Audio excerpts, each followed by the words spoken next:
ഇപ്പോൾ പറഞ്ഞത് ന്യൂനപക്ഷാവകാശങ്ങൾ സംഭരിക്കാൻ ഇടതും വലതും ഒരുമിച്ച് നിൽക്കുന്നതാണ്. അപ്പം പ്രത്യേകിച്ച് ഈ തെരഞ്ഞെടുപ്പിൽ ഒരുപാട് വർഗീയ പരാമർശങ്ങൾ ചർച്ച ചെയ്യുന്നു. അപ്പം തെരഞ്ഞെടുപ്പിൽ എന്താ പ്രതീക്ഷ? കേരളത്തിലെ ഇവിടെ BJP ഒരു ഘടകമൊന്നുമില്ല. അതുകൊണ്ട് ആണ് കേരളത്തിൽ UDF LDF തമ്മിലുള്ള മത്സരം. അതേസമയത്ത് അഖിലേന്ത്യാ തലത്തിൽ എല്ലാവരും ഒരുമിച്ചുണ്ടല്ലോ, ഇന്ത്യ മുന്നണിയായിട്ടുണ്ടല്ലോ.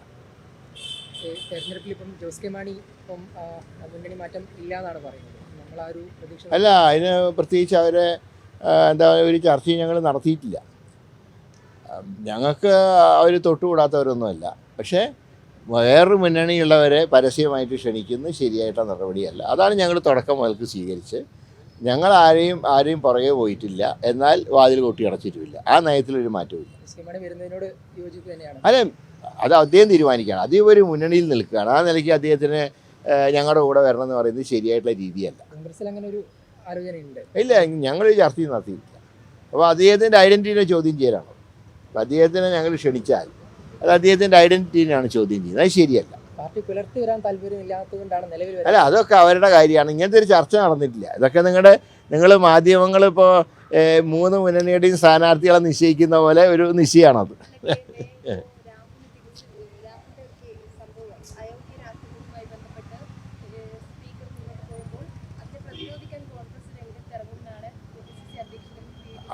അങ്ങനെ പ്രതിരോധമല്ല, അതിൻ്റെ വകുപ്പുകൾ നോക്കിയിട്ടേ തീരുമാനമെടുക്കാൻ പറ്റൂ. കാരണം സാധാരണ രീതിയിൽ നിയമസഭയായിട്ട് ബന്ധപ്പെട്ട കേസുകളാണെങ്കിൽ അയോഗ്യത കൽപ്പിക്കാൻ അവകാശമുണ്ട്.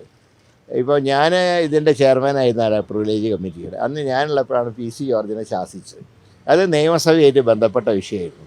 നേരെ മറിച്ച് പുറത്തുള്ള കാര്യങ്ങളിൽ കോടതിയുടെ ശിക്ഷ വരുന്നതിന് മുമ്പ് പുറത്താക്കിയാൽ അതിന് നിയമപ്രാബല്യം ഉണ്ടോ എന്നും കൂടെ പരിശോധിക്കേണ്ടതാണ്. അത് എത്തിക്സ് കമ്മിറ്റി പരിശോധിച്ച് അവരെ തീരുമാനം വരട്ടെ. അപ്പോൾ നമുക്ക് ആലോചിക്കാം. അല്ലാതെ രാഹുലിന് ഒരു കാര്യം, അദ്ദേഹം ഞങ്ങളുടെ പാർട്ടി അംഗമല്ല, അദ്ദേഹമായിട്ട് ഞങ്ങൾക്കൊരു ബന്ധവുമില്ല. പക്ഷേ ഒരു സഭയിൽ നിന്ന് പുറത്താക്കുമ്പോൾ അതിൻ്റെ നിയമ നടപടികൾ കൂടെ പരിശോധിക്കണമെന്ന് മാത്രമേ ഉള്ളൂ. അതനുസരിച്ച് ചെയ്യാം. സഭയിൽ ചർച്ച ചെയ്യല്ലോ വിഷയങ്ങൾ. അപ്പോൾ നോക്കാമല്ലോ. ഒരു അംഗം എന്നുള്ള നിലക്ക് നമ്മളതിൻ്റെ രാഷ്ട്രീയപരമായിട്ട് എതിർക്കില്ല, അതേസമയം നിയമപരമായ കാര്യങ്ങൾ മാത്രമാണ് പരിശോധിക്കുക. അതല്ല, രാഷ്ട്രീയമായി രാഹുൽ മാങ്കൂട്ടത്തിൻ്റെ ഒരു കാര്യങ്ങൾക്കും ഞങ്ങൾക്ക് ഉത്തരവാദിത്വമില്ല. ഇപ്പോൾ പറഞ്ഞത് ന്യൂനപക്ഷാവകാശങ്ങൾ സംഭരിക്കാൻ ഇടതും വലതും ഒരുമിച്ച് നിൽക്കുന്നതാണ്. അപ്പം പ്രത്യേകിച്ച് ഈ തെരഞ്ഞെടുപ്പിൽ ഒരുപാട് വർഗീയ പരാമർശങ്ങൾ ചർച്ച ചെയ്യുന്നു. അപ്പം തെരഞ്ഞെടുപ്പിൽ എന്താ പ്രതീക്ഷ? കേരളത്തിലെ ഇവിടെ BJP ഒരു ഘടകമൊന്നുമില്ല. അതുകൊണ്ട് ആണ് കേരളത്തിൽ UDF LDF തമ്മിലുള്ള മത്സരം. അതേസമയത്ത് അഖിലേന്ത്യാ തലത്തിൽ എല്ലാവരും ഒരുമിച്ചുണ്ടല്ലോ, ഇന്ത്യ മുന്നണിയായിട്ടുണ്ടല്ലോ. തെരഞ്ഞെടുപ്പിൽ ഇപ്പം ജോസ് കെ മാണി ഇപ്പം മുന്നണി മാറ്റം ഇല്ല എന്നാണ് പറയുന്നത്. നമ്മൾ ആ ഒരു പ്രതീക്ഷ അല്ല, അതിന് പ്രത്യേകിച്ച് അവരെ ഒരു ചർച്ചയും ഞങ്ങൾ നടത്തിയിട്ടില്ല. ഞങ്ങൾക്ക് അവർ തൊട്ടുകൂടാത്തവരൊന്നുമല്ല. പക്ഷേ വേറൊരു മുന്നണിയുള്ളവരെ പരസ്യമായിട്ട് ക്ഷണിക്കുന്നത് ശരിയായിട്ടുള്ള നടപടിയല്ല. അതാണ് ഞങ്ങൾ തുടക്കം മുതൽക്ക് സ്വീകരിച്ച്. ഞങ്ങൾ ആരെയും പുറകെ പോയിട്ടില്ല, എന്നാൽ വാതിൽ കൊട്ടി അടച്ചിട്ടുമില്ല. ആ നയത്തിലൊരു മാറ്റമില്ല. ജോസ് കെ മാണി വരുന്നതിനോട് യോജിപ്പ് തന്നെയാണ്. അല്ല, അത് അദ്ദേഹം തീരുമാനിക്കുകയാണ്. അദ്ദേഹം ഒരു മുന്നണിയിൽ നിൽക്കുകയാണ്. ആ നിലയ്ക്ക് അദ്ദേഹത്തിന് ഞങ്ങളുടെ കൂടെ വരണം എന്ന് പറയുന്നത് ശരിയായിട്ടുള്ള രീതിയല്ല. കോൺഗ്രസിൽ അങ്ങനെ ഒരു ആലോചനയുണ്ട്. ഇല്ല, ഞങ്ങൾ ചർച്ചയും നടത്തിയിട്ടില്ല. അപ്പോൾ അദ്ദേഹത്തിൻ്റെ ഐഡൻറ്റിറ്റിനെ ചോദ്യം ചെയ്യലാണ്. അപ്പോൾ അദ്ദേഹത്തിനെ ഞങ്ങൾ ക്ഷണിച്ചാൽ അത് അദ്ദേഹത്തിൻ്റെ ഐഡൻറ്റിറ്റിനെയാണ് ചോദ്യം ചെയ്യുന്നത്. അത് ശരിയല്ല. പാർട്ടി പുലർത്തി വരാൻ താല്പര്യമില്ലാത്തതുകൊണ്ടാണ് നിലവിൽ അല്ല, അതൊക്കെ അവരുടെ കാര്യമാണ്. ഇങ്ങനത്തെ ഒരു ചർച്ച നടന്നിട്ടില്ല. ഇതൊക്കെ നിങ്ങൾ മാധ്യമങ്ങളിപ്പോൾ 3 മുന്നണിയുടെയും സ്ഥാനാർത്ഥികളെ നിശ്ചയിക്കുന്ന പോലെ ഒരു നിശ്ചയമാണത്.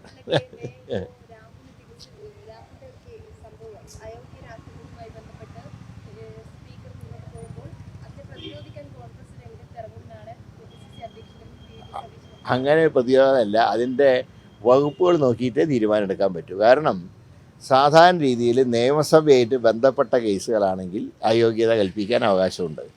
ഇപ്പോൾ ഞാൻ ഇതിൻ്റെ ചെയർമാനായിരുന്ന പ്രിവിലേജ് കമ്മിറ്റിയുടെ അന്ന് ഞാനുള്ളപ്പോഴാണ് PC ജോർജിനെ ശാസിച്ചത്. അത് നിയമസഭയായിട്ട് ബന്ധപ്പെട്ട വിഷയമായിരുന്നു. നേരെ മറിച്ച് പുറത്തുള്ള കാര്യങ്ങളിൽ കോടതിയുടെ ശിക്ഷ വരുന്നതിന് മുമ്പ് പുറത്താക്കിയാൽ അതിന് നിയമപ്രാബല്യം ഉണ്ടോ എന്നും കൂടെ പരിശോധിക്കേണ്ടതാണ്. അത് എത്തിക്സ് കമ്മിറ്റി പരിശോധിച്ച് അവരെ തീരുമാനം വരട്ടെ. അപ്പോൾ നമുക്ക് ആലോചിക്കാം. അല്ലാതെ രാഹുലിന് ഒരു കാര്യം, അദ്ദേഹം ഞങ്ങളുടെ പാർട്ടി അംഗമല്ല, അദ്ദേഹമായിട്ട് ഞങ്ങൾക്കൊരു ബന്ധവുമില്ല. പക്ഷേ ഒരു സഭയിൽ നിന്ന് പുറത്താക്കുമ്പോൾ അതിൻ്റെ നിയമ നടപടികൾ കൂടെ പരിശോധിക്കണമെന്ന് മാത്രമേ ഉള്ളൂ. അതനുസരിച്ച് ചെയ്യാം. സഭയിൽ ചർച്ച ചെയ്യല്ലോ വിഷയങ്ങൾ. അപ്പോൾ നോക്കാമല്ലോ. ഒരു അംഗം എന്നുള്ള നിലക്ക് നമ്മളതിൻ്റെ രാഷ്ട്രീയപരമായിട്ട് എതിർക്കില്ല, അതേസമയം നിയമപരമായ കാര്യങ്ങൾ മാത്രമാണ് പരിശോധിക്കുക. അതല്ല, രാഷ്ട്രീയമായി രാഹുൽ മാങ്കൂട്ടത്തിൻ്റെ ഒരു കാര്യങ്ങൾക്കും ഞങ്ങൾക്ക് ഉത്തരവാദിത്വമില്ല. കൂടുതൽ വാർത്തകൾക്ക് news 18 Keralam YouTube channel subscribe ചെയ്യുക.